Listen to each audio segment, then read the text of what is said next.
El título que le puse a la meditación es la fórmula perfecta.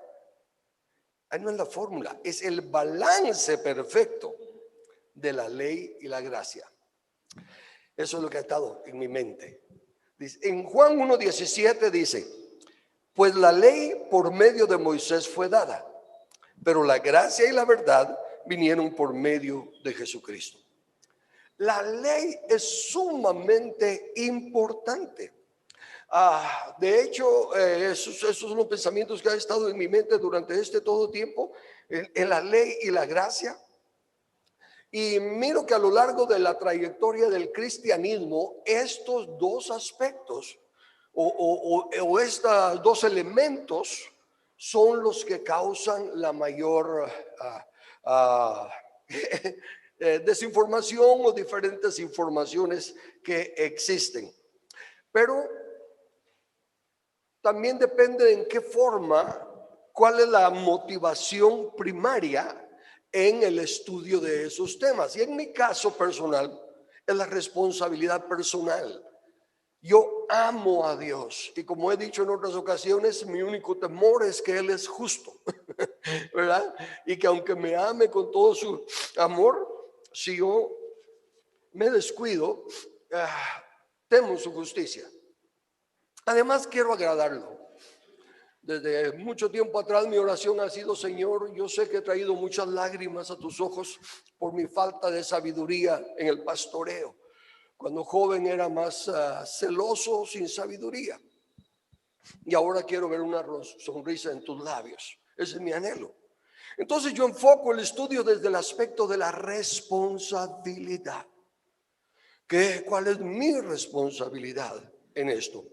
Y miraba que a lo largo de nuestra trayectoria se le dan diferentes nombres, pero es siempre eso, es esa división entre la ley y la gracia. La letra de la ley o el espíritu de la ley, pero es lo mismo.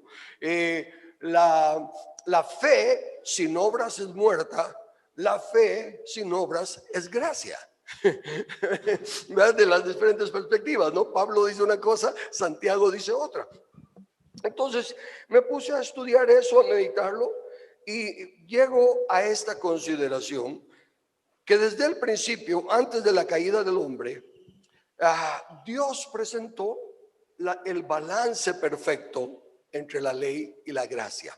Como en el texto de Génesis, en el mero principio, en el capítulo 2, versículo, creo que es, lo voy a leer, pero aquí está, no apunté el versículo. Y mandó Jehová Dios al hombre diciendo: de todo árbol del huerto podrás comer. Para mí esa es la gracia. Tienes todo, todo está a tu favor. Más de la ciencia del árbol, del bien y del mal, no comerás. Esa es la ley. Y ahí para mí está el balance perfecto, como digo, porque el día que de él comieres ciertamente morirás. El pecado de desobediencia trastornó el balance por medio de separar la gracia de la ley. Ya no es ese balance perfecto, esa combinación perfecta de la fórmula, sino que ahora están los dos elementos separados. Y a lo largo de la historia, en mi analogía, en lo que yo estaba pensando, es de que la humanidad ha seguido trabajando con los dos elementos, pero ninguno conoce la fórmula exacta. Y a veces pone mucha gracia y a veces pone mucha ley. Y entonces surgen las diferentes cosas que, fíjense, desde el inicio, desde el mismo que se estaba escribiendo la Biblia, ya estaban las divisiones y los pleitos, y basados en la ley y la gracia. De ahí que la ley es el elemento más fuerte de los dos elementos que hay que mezclar. La ley es el más fuerte y por lo tanto es el que nos... ¿Y por qué es el más fuerte? Porque es el que nos confronta más de cerca con la obediencia o la desobediencia. Porque para que seamos obedientes o desobedientes hay una ley. Y la acatamos o no la acatamos. Desde luego, eso es en el aspecto físico material. ¿verdad? Semáforo en rojo y tantas otras cosas, o la Constitución, en fin, la ley temporal y lo que se ve es más fácil de manejar, porque la ley también está en la gracia y definitivamente es hasta más fuerte. ¿Por qué? Porque la ley escrita, la letra de la ley, nos señala más que todo las acciones cometidas. Y son, como digo, fáciles de corroborar. Me pasé el semáforo en rojo, violé la ley.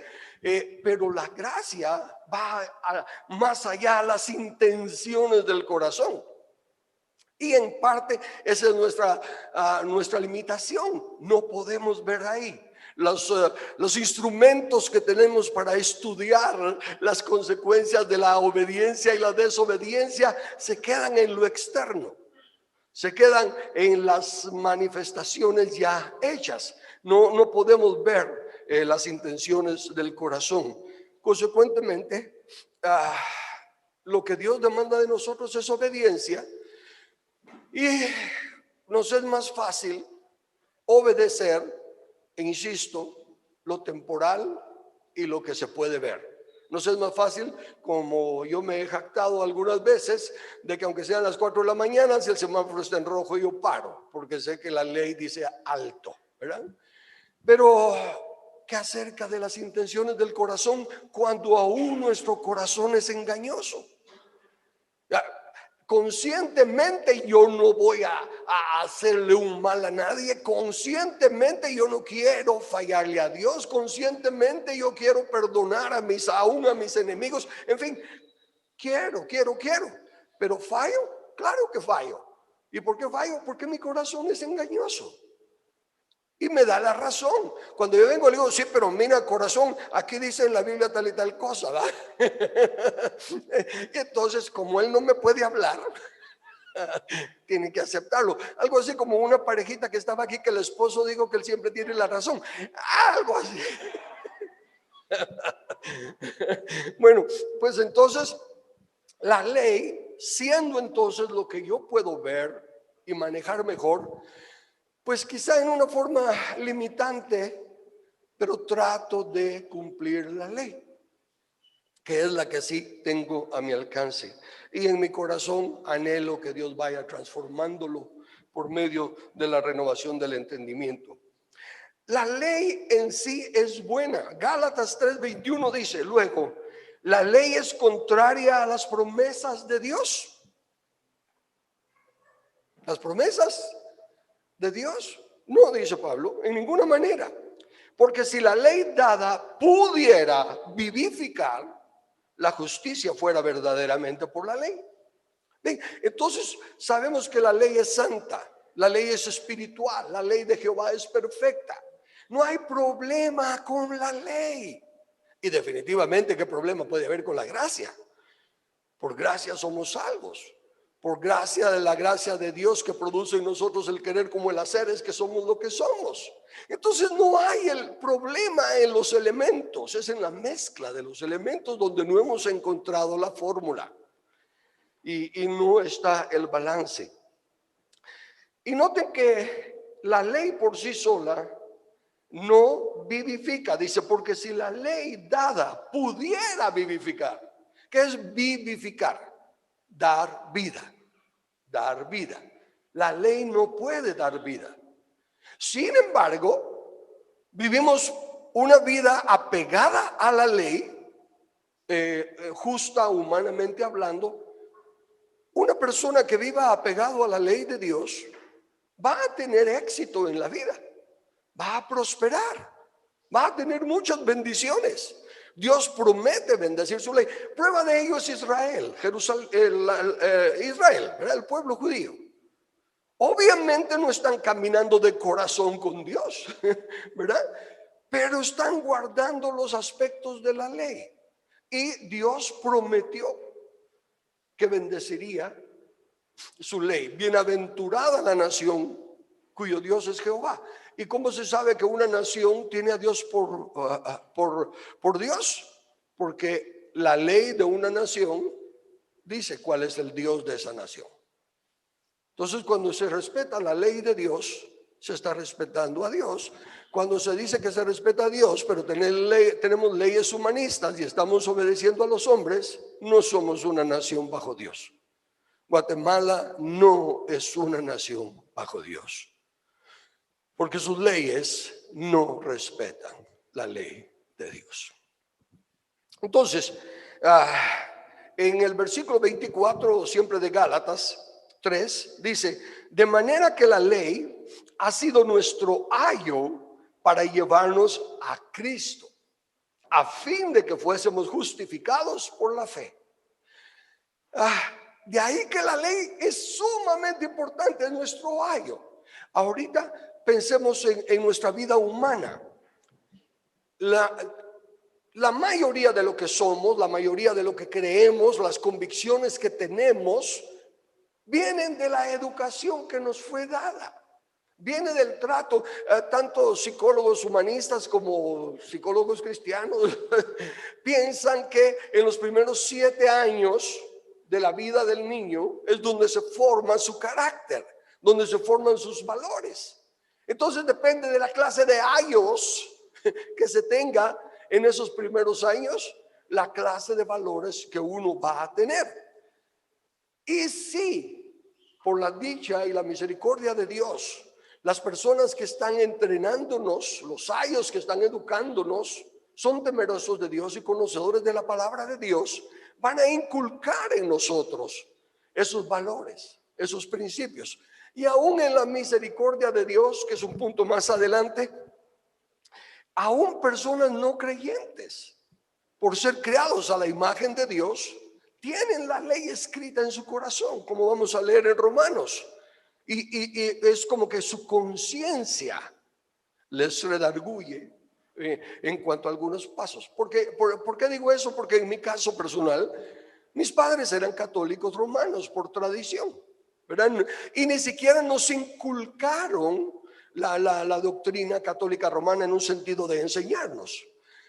Pero basado en esas convicciones de que tenían de Dios y bueno, más que todo de Dios así tan general como es en la mayoría del catolicismo, mi padre nos enseñó buenos modales, que vienen siendo principios de la palabra de Dios, porque recuérdense que todo lo que funciona en el mundo de alguna manera es porque está de acuerdo con la Biblia. De lo contrario, no. Entonces, los ayos, la ley es nuestro ayo para llevarnos a Cristo. Y aquí es cuando ya empezamos a caminar por fe y a aprender de la gracia de Dios, que es el elemento vivificador. La ley no vivifica, la gracia de Dios sí. Juan 1:17. Pues la ley, como dije al principio, por medio de Moisés fue dada, pero la gracia y la verdad vinieron por medio de Jesucristo. Digo, usando fraseología de la que ya mencioné, que a Moisés le fue dado la letra de la ley. No se le podía dar el espíritu de la ley. No habían nacido de nuevo, no se había manifestado Cristo, etcétera, un montón de elementos que entran en consideración. Por lo tanto, lo más que podía haber era la letra de la ley. Sin embargo, dice que la gracia y la verdad vinieron por Cristo. Pero noten una cosa, gracia había en el Antiguo Testamento también. Simplemente era de que en unos momentos la gracia de Dios venía sobre alguien en especial para adelantar el reino de Dios. Gracias, ya me habían ofrecido, pero bueno, gracias. Está bien, con esto es suficiente. Para avanzar el reino de Dios, el plan de Dios.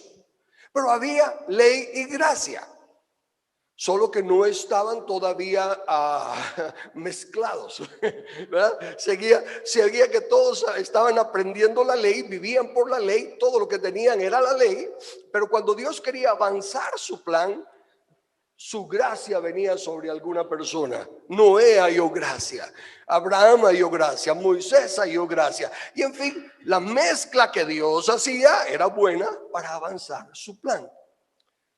Venido Cristo, Él trajo la gracia para que ya se quedara.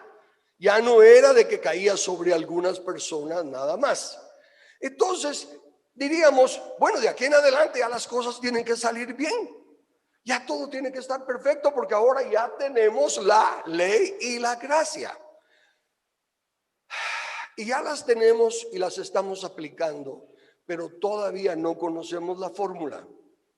¿Por qué? Porque noten que dice que la ley fue dada por Moisés, pero que la gracia y la verdad, ese elemento no se había mencionado. Solo habíamos hablado de la ley y la gracia, la ley y la gracia, la ley y la gracia. Pero en mi mente, en mi analogía, falta el elemento catalizador. Falta el elemento que hace que la ley y la gracia agarren su verdadera capacidad. Y esa es la verdad. Aquí en mi forma de estudiar la Biblia, entonces vengo y miro que no podía darse en el Antiguo Testamento. ¿Por qué no podía darse en el llamado Antiguo Testamento? Por el misterio escondido. Misterio que nadie en otras generaciones antes de Cristo conoció. Por lo tanto, nadie podía encontrar la medida exacta de gracia, la medida exacta de ley para andar como al principio de la creación estaban Adán y Eva. Dice en Romanos, porque cuando los gentiles que no tienen ley hacen por naturaleza lo que es de la ley, estos, aunque no tengan ley, son ley para sí mismos, mostrando la obra de la ley escrita en sus corazones, dando testimonio a su conciencia y acusándoles o defendiéndoles sus razonamientos.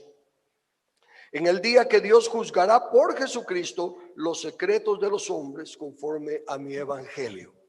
Amados hermanos, fuimos creados a la imagen de Dios. Esa imagen de Dios está en toda la humanidad. En uno de los seminarios de equipamiento que se han dado, especialmente en el de fundamentos de gobierno, se dice, ¿por qué los hombres saben que no es bueno agarrar un bebé y torturarlo? ¿Por qué lo saben? ¿Quién les enseñó? Bueno, es innato. Es la ley de Dios escrita en nuestros corazones, la ley moral de Dios. Por eso es que personas no creyentes a veces actúan hasta mejor que personas creyentes. Porque de alguna manera, insisto, es una ley que no puede vivificar. No estoy diciendo que pueda haber salvación por ley. Pero que en esta vida en la que todavía estamos en lo material, físico material y en los aspectos visibles, aunque temporales, el caminar conforme a la ley produce fruto, produce grandes resultados. De hecho, todos los adelantos, los descubrimientos, que llamados descubrimientos de las personas, tienen que ver con esa guianza de su conciencia, esa búsqueda de hacer lo recto. Y cuando Dios extiende gracia a ciertos personajes, entonces, bueno, eso era en el Antiguo Testamento, lo mismo hoy en día. Hay momentos en que Dios derrama de su gracia en distintas etapas, como que mi entendimiento personal, este es mi entendimiento personal. Dios tiene una meta. Dios tiene una meta. Digamos que Él tiene planificado todo el edificio ¿verdad? Ese es el plan de Dios, todo el edificio, toda la cuadra. Pero a nosotros nos tiene ahorita en un espacio en el que podemos ir creciendo. Estamos bajo tutores todavía. No hemos alcanzado la madurez. De hecho, uno de los reclamos de la Biblia es que tenemos que dejar el estado de infancia en el que estamos. Pues así es Dios. Y cuando no encontramos la salida, no encontramos la puerta, Dios derrama gracia y se levanta un movimiento en el que enseña: aquí está la puerta. Y así es como ha venido la restauración de todas las cosas. En la religión hubo tiempo en que solo era salvación y condenación. O te vas al cielo o te vas al infierno. Después vino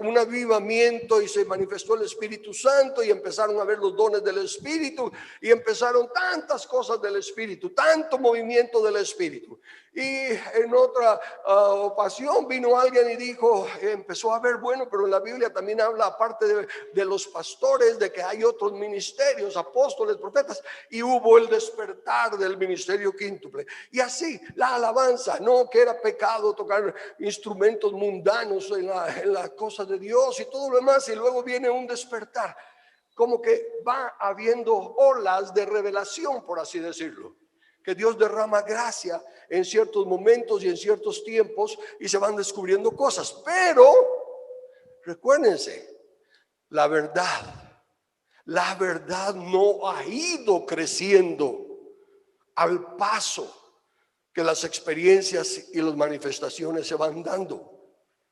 Y cada uno que es usado en un ministerio con alguna luz nueva, pues levanta ese movimiento, ¿no? Y la gente, cuando ya empieza a ver el fruto, empiezan a querer aprender del movimiento, y así es como se han dado los movimientos. Pudiéramos decir vientos de doctrina. Algunos podrían ser doctrina en parte sana, otros no, pero de todos modos así empiezan a darse los movimientos. Y llega el momento en que viene otra ola. Y entonces los que trabajaron tanto en establecer esta primera ola se sienten amenazados, porque ahora ya se está cuestionando su ola. Y ellos trabajaron tanto y terminan poniéndose como a la ola de la que ellas salieron. Lo voy a poner con nombres para poder ser más claro en mi explicación. Como bautista del sur, yo no creía en el bautismo del Espíritu Santo como una cosa además de la manifestación del Espíritu en el nuevo nacimiento, porque si no viene el Espíritu Santo y redarguye de pecado, uno no nace de nuevo. Bueno, y en esa condición de bautista yo era celoso de Dios, ¿verdad? Y como les dije en mi enseñanza sobre la alabanza, ni siquiera se atrevieron a aplaudir en el templo porque eso era contra la santidad de Dios. Jehová está en su santo templo, calle delante de él toda la tierra. Y hasta formé un grupo de jóvenes, porque desde la juventud, desde que el Señor me salvó, me llamó a su reino, pues me dio un liderazgo entre la juventud. Bueno, luego cuando viene mi experiencia personal, que Dios sana a mi hija, ¿verdad? Milagrosamente, entonces, estaba equivocado en esto. ¿Qué dice la Biblia al respecto? Y agarré mi concordancia y empecé a estudiar sobre la sanidad de la Biblia y me di cuenta que sí. Y luego entonces digo, ¿en qué más estoy equivocado? Y empiezo a estudiar sobre el Espíritu Santo. Agarro la concordancia y empiezo a leer del Espíritu Santo. Y me doy cuenta que también estoy equivocado. Le pido perdón a Dios y Él, a través de una serie de circunstancias, me llena de su Espíritu Santo, me bautiza con el Espíritu Santo y empiezo a caminar en eso. Y en la sanidad, porque vi que la sanidad y el bautismo estaban allí. Me llevan a Nicaragua a orar por un enfermo de cáncer terminal, ya desahuciado prácticamente en el hospital, un pastor bautista. Y uno de los miembros de mi iglesia me dice, Carlos, yo pago el pasaje, anda a orar por este hermano. Y bueno, me fui para Nicaragua. Y en el hospital llegué a hablarle al hermano pastor bautista, haciéndole ver que mi trasfondo también era bautista, y le empiezo a leer las mismas lecturas que como bautistas leíamos, pero las interpretábamos diferente. Oro por él, se levanta, necesidad de ir al baño, sale del baño renovado. No lo quieren dejar salir del hospital porque él ya está terminal, a menos que firme que no va a causarle ninguna problema al hospital y le dan la libertad. Y vivió, el Señor lo sanó. Entonces yo me di cuenta del bautismo del Espíritu Santo, cambié, me di cuenta de la sanidad, cambié. Y me dicen que me quedé una semana enseñando allá en Nicaragua. En las mañanas estaba dando estudios y en la noche estaba predicando, y en las tardes me llevaban a orar por enfermos. Llego a orar por una mujer enferma y orando por ella, después de que Dios me diera palabra de ciencia y otras cosas, levanto la mano para orar por ella y ella se pone erguida y con una vozota ronca me dice: atrévete. Esa todavía no la había estudiado. Me agarró un escalofrío en la espalda. El pastor se arrodilló a orar, pero rápido la palabra de Dios viene. Por eso es que es tan importante leer la Biblia y llenarse de la Biblia, porque es la espada del Espíritu Santo. Y como me han oído decir, nosotros solo somos la vaina. La palabra que atesoramos en nosotros es la vaina. Y entonces cuando esa mujer reacciona así, inmediatamente viene la palabra: ¿cómo que atrévete? Escrito está. Y empecé a citarle la palabra y ¡pum!, cayó desmayada. Primero como bautista me oponía a los pentecostales. Algunos hermanitos que se fueron a la iglesia pentecostal, tontos, se apartaron de la verdad. Después como pentecostal, digamos, pues ahora ya creía en sanidad, pero los demonios no podían tocar a un cristiano, imposible. Y otras cosas. Ven, cada movimiento o cosa que uno va creciendo en ella, se aferra a ella. Es la luz que ha recibido. Y entonces se aferra a ella. Pero Dios sigue dando más luz. Dios sigue dando más luz. Y eventualmente algunos se sienten amenazados por esa nueva luz. Y es así como llegamos a ver muchos odres viejos que ya no pueden recibir vino nuevo. Y ese ha sido uno de mis clamores a Dios. Le digo: Dios, yo no quiero llegar a ser un odre viejo. Yo sé que todavía tiene que haber mucho más luz, mucho más revelación de tu palabra. Y te suplico que me tengas paciencia y misericordia y me ayudes a ver. Y así es como sigo caminando. Entonces, aquí vemos que la ley es fundamental. El gran problema de la iglesia hoy en día es que han echado demasiado gracia en la fórmula y ya no hay ley.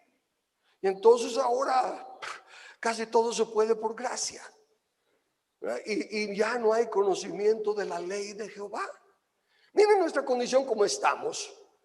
Qué triste que la iglesia no sepa que todo esto es un engaño.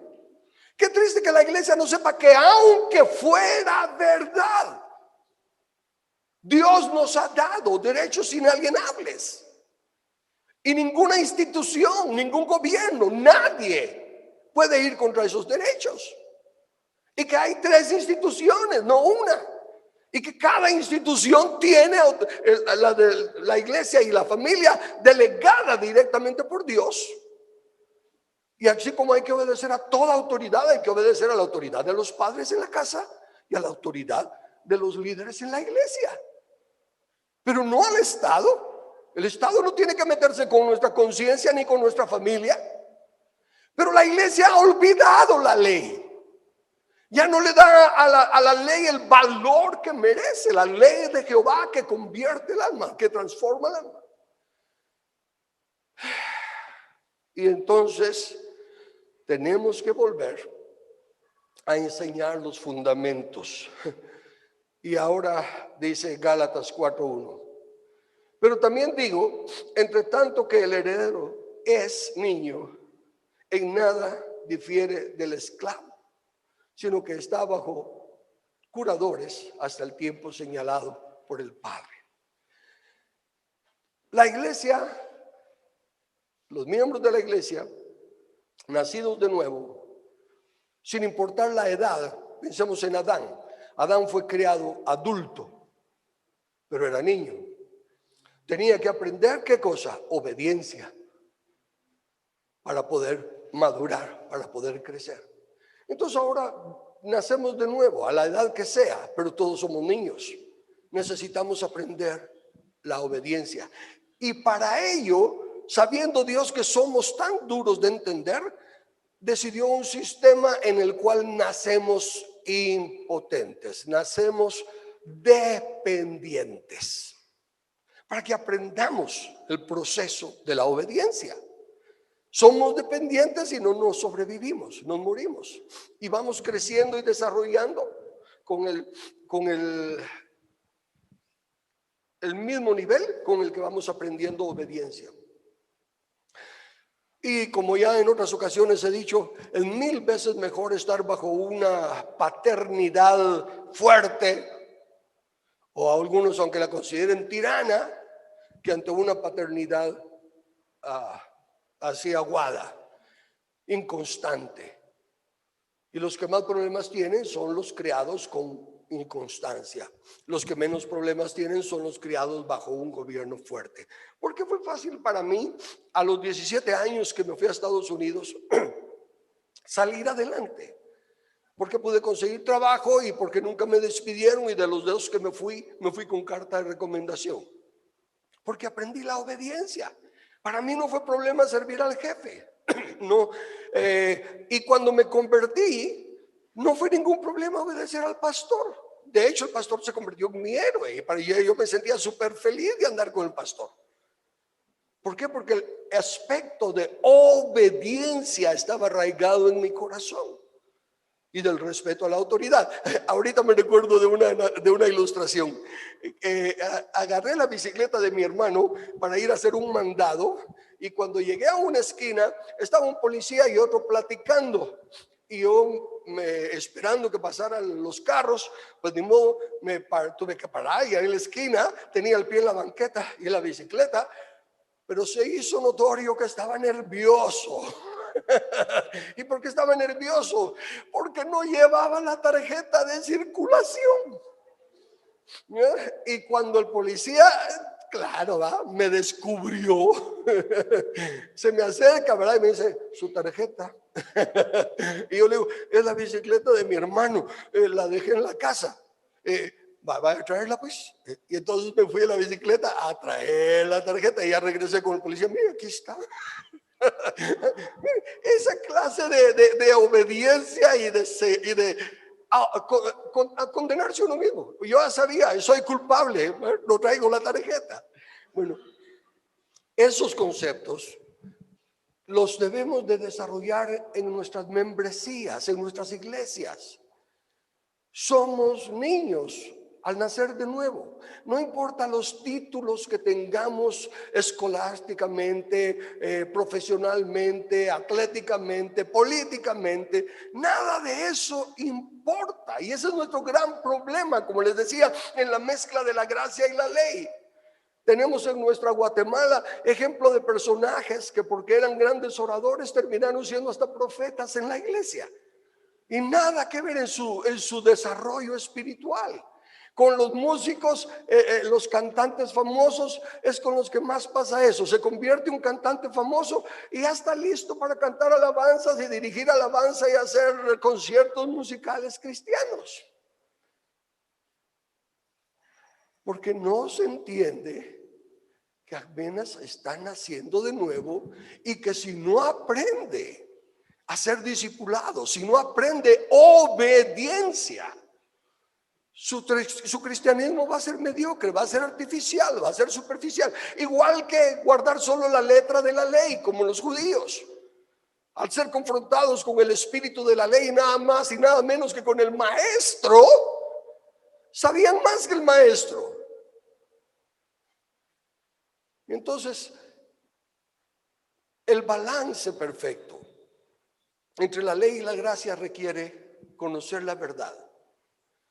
Conocer la verdad requiere entender que hay un misterio escondido, que estuvo escondido y fue revelado hasta que vino Cristo, y Pablo también lo presenta. Y al regresar al Antiguo Testamento con esa luz, se empiezan a ver las cosas de diferente manera.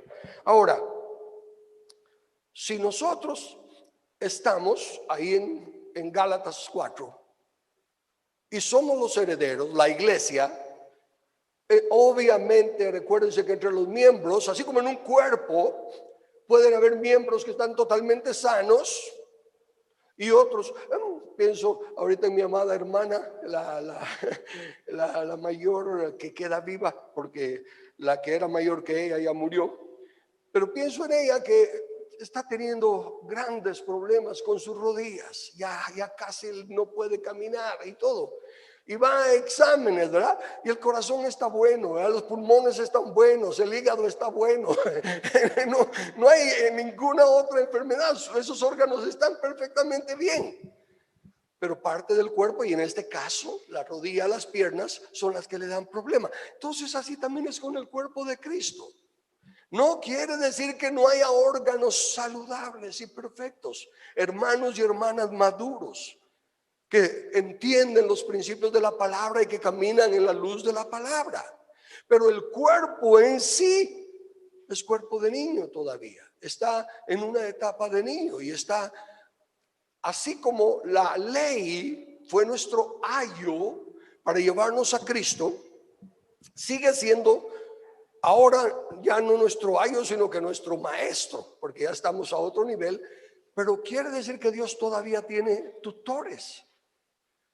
Y como en la plática aquella que di sobre no había herrero, porque los filisteos habían esclavizado, quitado a los herreros de Israel para que no les forjaran armas.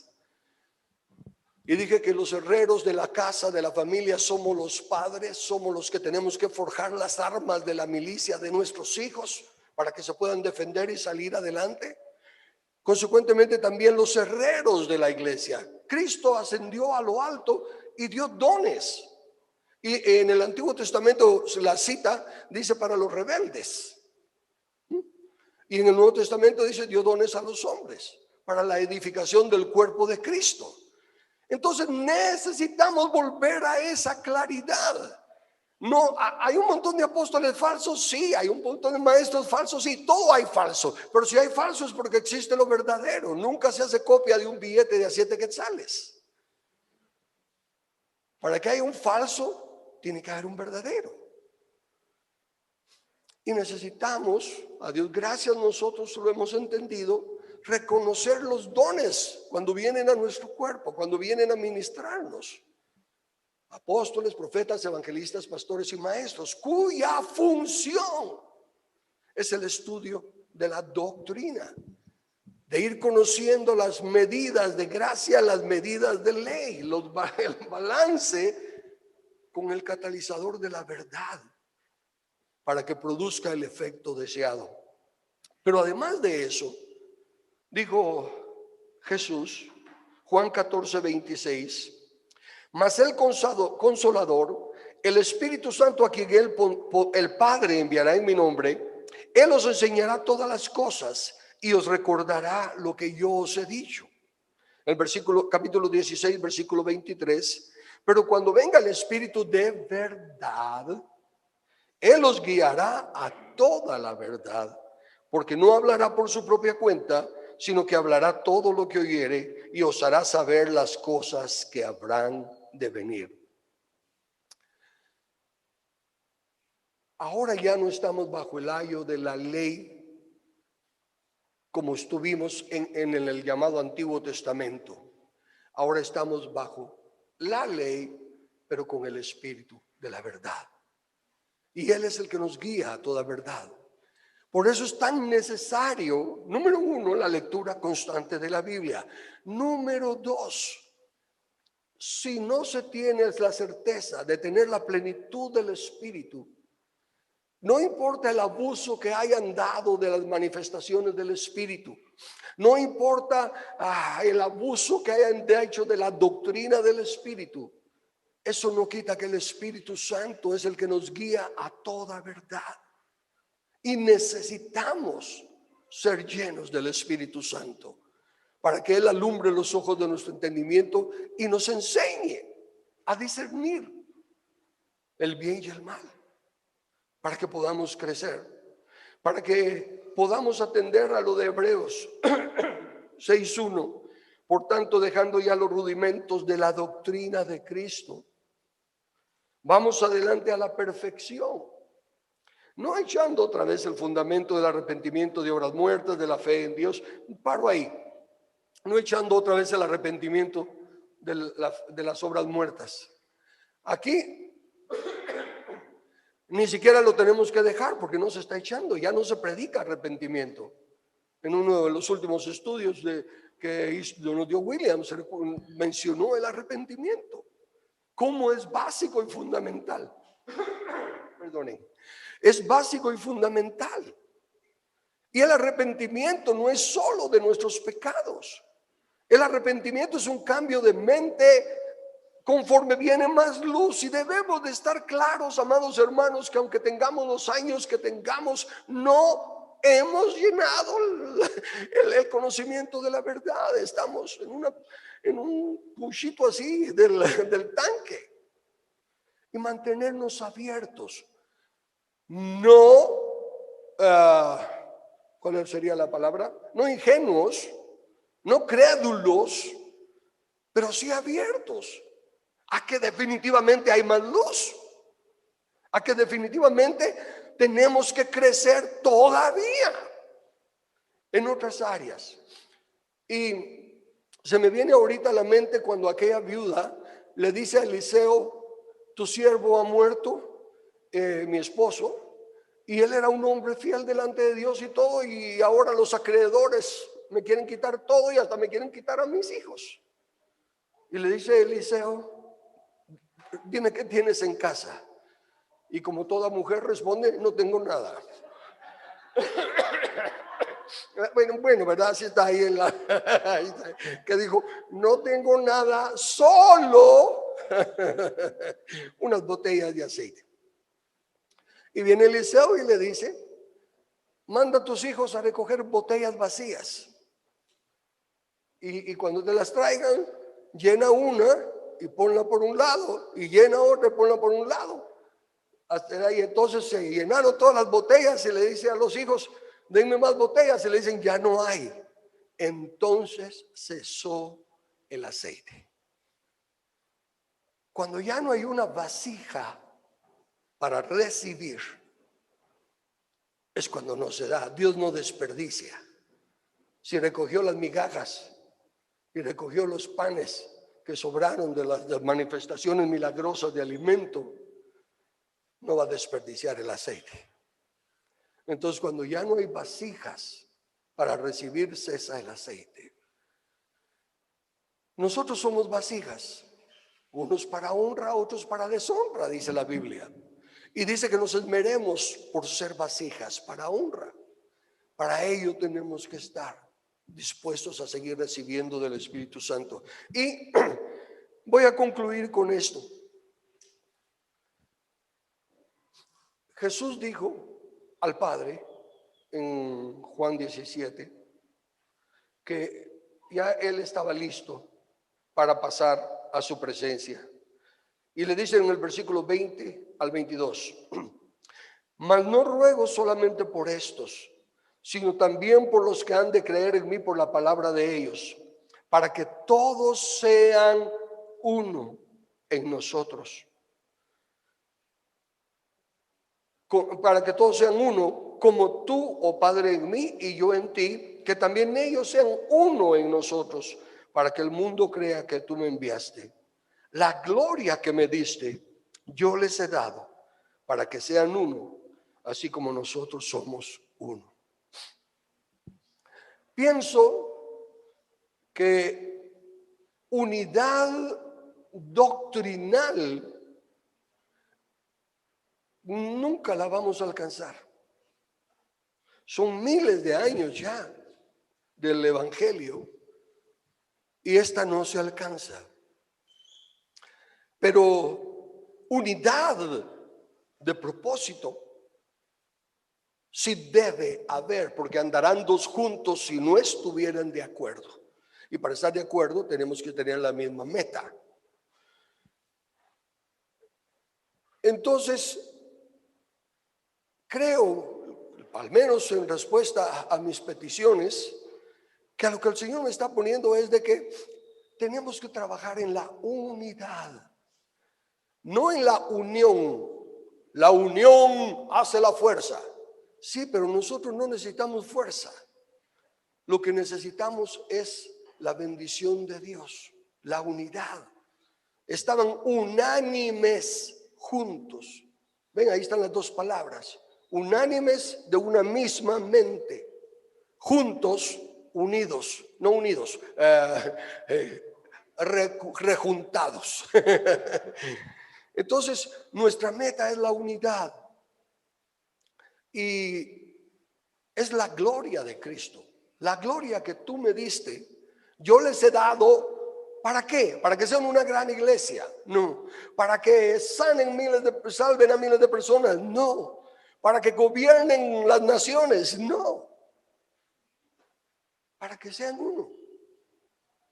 Si Él le pone esa prioridad a la unidad, y en mi analogía, como Dios me lo mostró esta mañana, aunque es para mi entendimiento, como se los estoy compartiendo, es el hecho de que está la gracia y la verdad juntos desde el principio. Pero el catalizador de la verdad es el que le da el porcentaje debido. Jesús es la única persona que ha caminado en la gracia, la ley y la verdad. Por eso fue que en Él se manifestó perfectamente la voluntad de Dios. Aparte de Él, nadie ha tenido la medida exacta. Y entonces se inclinan un poquito más por la ley. Algunos se van hasta el extremo de la ley y otros se inclinan un poquito más por la gracia y se van hasta el extremo de la gracia. Pero el balance requiere crecer en el conocimiento de la verdad. Y crecer en el conocimiento de la verdad va a requerir que le prestemos más atención al misterio escondido. Porque en resumen, el misterio escondido es que Dios desde antes de la fundación del mundo ya había escogido a la iglesia para que sea su cuerpo y le represente. La iglesia perdió su identidad. La iglesia no quiere recibir que es la nación de Cristo, que es el pueblo de Dios. Lo dicen de labios, pero en la práctica le siguen dando a Israel ese puesto, el cual Jesús mismo dijo: el reino de Dios es quitado de ustedes y dado a otra nación. Pero no, entra por un oído y sale por el otro. Por eso no hay madurez en la iglesia, porque hay ley y hay gracia, pero no hay verdad. No hay verdad doctrinal. Así que yo diría que nos enfocáramos entonces en los parámetros que necesitamos. Número uno, como digo, la unidad.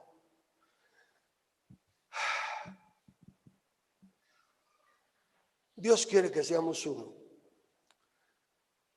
Ninguno de nosotros es el que tiene toda la razón.